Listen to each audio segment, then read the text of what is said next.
Halo pemirsa, pada tanggal 11 Mei 2026, pukul 4.55 WIB, harga emas Antam diperbarui menjadi Rp2.819.000 per gram, turun sebesar Rp20.000 dari kemarin, yang berarti penurunan sebesar 0,70%.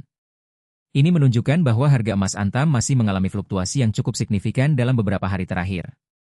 Dalam historis perubahan, kita dapat melihat bahwa kemarin harga emas Antam turun sebesar 0,70% atau Rp20.000. Sementara itu, 7 hari lalu, harga emas Antam naik sebesar 0,86% atau Rp24.000. Dan jika kita lihat lebih jauh ke belakang, 1 bulan lalu, harga emas Antam turun sebesar 2,79% atau Rp81.000. Ini menunjukkan bahwa harga emas Antam dapat berfluktuasi cukup besar dalam jangka waktu yang relatif singkat. Dalam investasi emas, penting untuk memahami bahwa fluktuasi harga dapat terjadi karena berbagai faktor, seperti perubahan suku bunga, inflasi, dan kondisi ekonomi global. Oleh karena itu, para investor perlu mempertimbangkan secara matang sebelum membuat keputusan investasi. Selain itu, penting juga untuk memantau secara terus-menerus perubahan harga emas dan menganalisis faktor-faktor yang mempengaruhi harga emas. Dalam beberapa tahun terakhir, emas telah menjadi salah satu pilihan investasi yang populer karena dapat digunakan sebagai hedge terhadap inflasi dan risiko ekonomi. Namun, perlu diingat bahwa investasi emas juga memiliki risiko, seperti perubahan harga yang tidak terduga.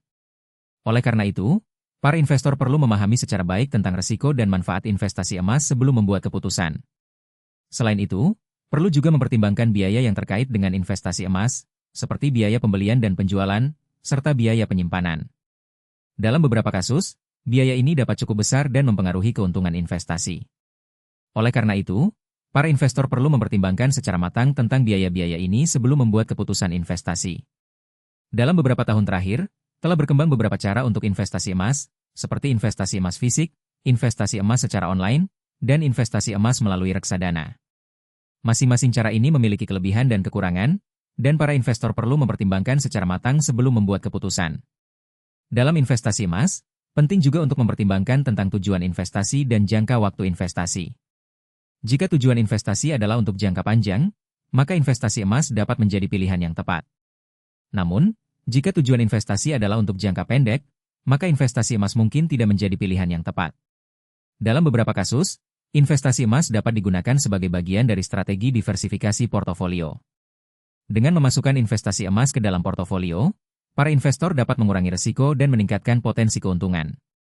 Namun, perlu diingat bahwa investasi emas juga memiliki risiko, dan para investor perlu mempertimbangkan secara matang sebelum membuat keputusan. Dalam beberapa tahun terakhir, telah berkembang beberapa aplikasi dan platform yang memungkinkan para investor untuk memantau harga emas dan melakukan investasi emas secara online. Aplikasi dan platform ini dapat membantu para investor untuk memantau harga emas secara real-time dan membuat keputusan investasi yang lebih tepat. Dalam kesimpulan, investasi emas dapat menjadi pilihan yang tepat untuk para investor yang ingin diversifikasi portofolio dan mengurangi risiko. Namun, perlu diingat bahwa investasi emas juga memiliki risiko, dan para investor perlu mempertimbangkan secara matang sebelum membuat keputusan. Oleh karena itu, para investor perlu memantau secara terus-menerus perubahan harga emas dan menganalisis faktor-faktor yang mempengaruhi harga emas. Terima kasih telah menyaksikan video ini. Jangan lupa untuk subscribe channel Info Logam Mulia dan tekan tombol like jika Anda menyukai video ini. Kami akan terus memberikan informasi tentang harga emas dan investasi emas, serta tips dan insight yang relevan untuk para investor. Sampai jumpa di video berikutnya.